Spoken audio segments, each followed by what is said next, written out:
Hello students of Pewamo, Westphalia. My name is Brooke Hangspa. And I'm Esmeralda Nava Gonzalez. Welcome to PdubTV, where we keep you up to date on what's going on in our school. First we go to Emily Maher, who's going to talk about the 2020 presidential election. Emily? Hey guys, the presidential election is still almost a year away, yet there are many candidates already saying that they want to run in 2020. According to Ballotpedia, 192 Democratic, 72 Republican, and 32 Green and Libertarian candidates have registered with the Federal Election Commission. I asked Mrs. Adams to explain why there are so many candidates running. I think that certainly for the Democrats, we have a lot of candidates running because Trump is a very polarizing candidate or very polarizing character. People tend to love him or hate him, and they're kind of taking an opportunity that this might be a chance for the Democrats to take back the office. Though President Trump has received a lot of backlash, he made a decision back in January 2017 to rerun in next year's election. Oh, Donald Trump is running again because he's the incumbent, and that tends to be, that's traditional that the incumbent will run for a second term. Bernie Sanders, another candidate from the 2016 election, made an announcement in February of 2019 that he will also be joining the race. I think Bernie Sanders is running again because he had considerable success, especially considering he was not the Democrats' primary candidate. He was pretty successful, and he really had a lot of supporters, and I think he's going to try to capitalize on that, especially with the younger audience. He tended to resonate with them. In fact, Sanders, back in 2016, had more votes than Trump and Hillary from voters under the age of 30, which this may help his campaign. Donald Trump and Bernie Sanders are from different parties, which makes one wonder what they are going to focus on during their campaigns. I think that Trump will focus on what he considers to be his successes, especially the economy, and certainly the gains that we have seen there. I think Bernie Sanders will focus on some of the challenges that Trump has faced, especially in terms of the media, and maybe focus a little bit on that character as well. That is definitely a bit of a hurdle for Trump sometimes. Trump has faced some controversies during his time as president, such as the wall on the border, racial views, the Russian investigations, and many more, but his campaign still may be successful. I don't think people's minds are really going to be swayed. It seems as though Trump supporters are Trump supporters. In fact, Trump still has a fair approval rating of 44%, which Obama in 2011 had an approval rating of 47%. President Trump and Bernie Sanders seem to have promising campaigns, but will they have a chance of becoming president in 2020? For Bernie Sanders, it really depends on whether or not he's able to pull that Democratic Party support, or if the Democratic Party chooses to back someone that's more traditional and aligns more with their ideology. I think early polling, like I said, Trump supporters don't seem to be swayed by anything that Trump does. So if he can maintain that, then I think that he has a good shot of winning. The presidential election will be interesting as more candidates are sure to join. But the question is, who do you think will become president in 2020? Back to you.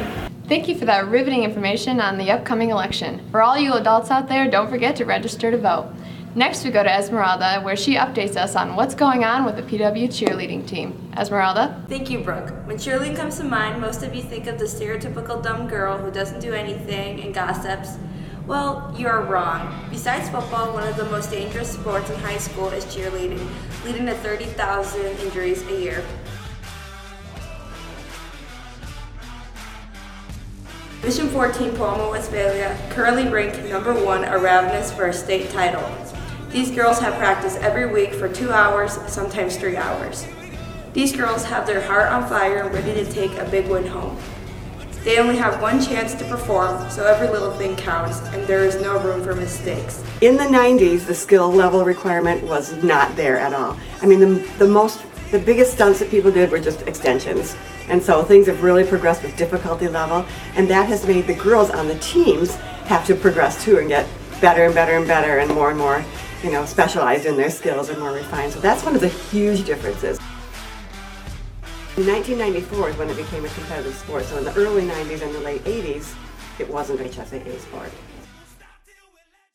Varsity, the practices are a lot longer and more intense, and middle school is more like laid back, but you also have to work hard, so it's more challenging. How long does it take for you to make 3 rounds? We actually start thinking about it as soon as we're done after state finals, about like the words and like our themes that we're gonna want for next year, and then we kind of like go through the whole summer and kind of start working on the words right away, and then we wait until about middle of summer to start actually working on the material just as coaches. And so, I mean, it takes us a few months to get everything all together. When people say competitive cheer is not a sport, I used to get very angry, but now I get the sense that I want to prove people wrong. I want to show them that it is a sport rather than just taking it to heart and believing what they say. As states rolls around the corner, the top 8 Division 4 teams were over there, and they knew it would be a hard fight. Hearts on fire and ravenous for the state mitten, they outperformed 3 amazing rounds. In the end, the work was worth it, as they held a state's mitten over their heads and medals around their necks. All of their competitors were thunderstruck. These girls are more than friends, they are family. Back to you.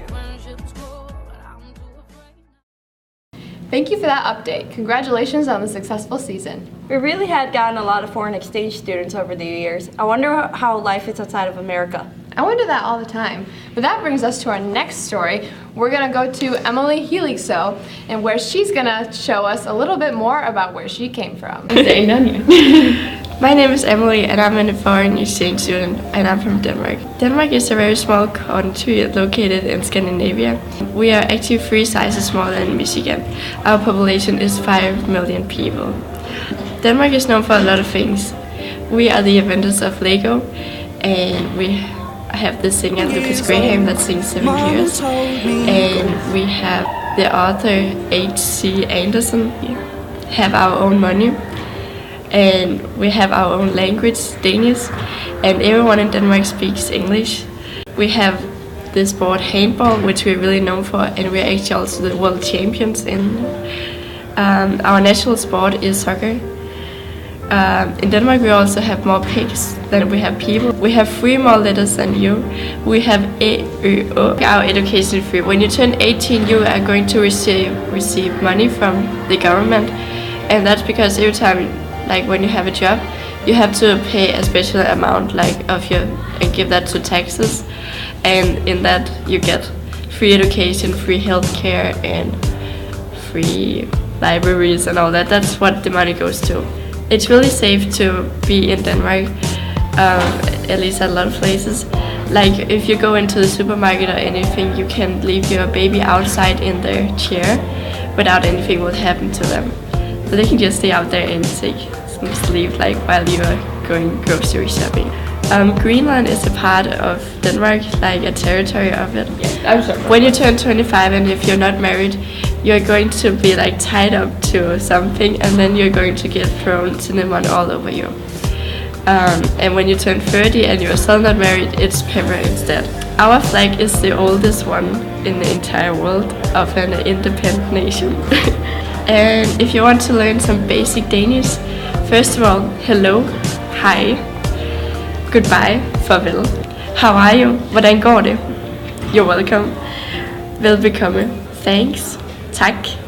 Bless you. Prosit. What is your name? Hvad dit navn? So I heard you learned something about Denmark, and if you ever see a Danish person, make sure to say, hi, hvordan går det? Well, Emily, thank you for showing us what it's like in Denmark. Now we go to Brooke to see what's happening in the class of 2019. Thank you, Esmeralda. I come to talk about a widespread epidemic that's been affecting many seniors. It's called senioritis. Senioritis is defined as a supposed affliction of students in their final year of high school or college, characterized by a decline in motivation or performance. Symptoms of senioritis consist of laziness, stress eating, abnormal sleep patterns, procrastination, and they may say things such as, I don't care anymore, or I don't want to do this. I sat down with some people to see how senioritis has been affecting them. I noticed my senioritis starting to kick in probably shortly a few months after I got kicked out of Germany during my exchange year when I came back. Senioritis affects me by not allowing me to do my homework at all. I deal with my senioritis by just eating a lot of food. How to avoid senioritis? Stay on top of your grades and work hard in difficult courses. Also remember to give yourself a break and enjoy your senior year. Back to you in the studio. Thank you for informing us in this epidemic. Seniors, take caution. Well, it looks like we're all out of time for today. Thank you for tuning in this episode of PdubTV. And as they say in Denmark, farvel.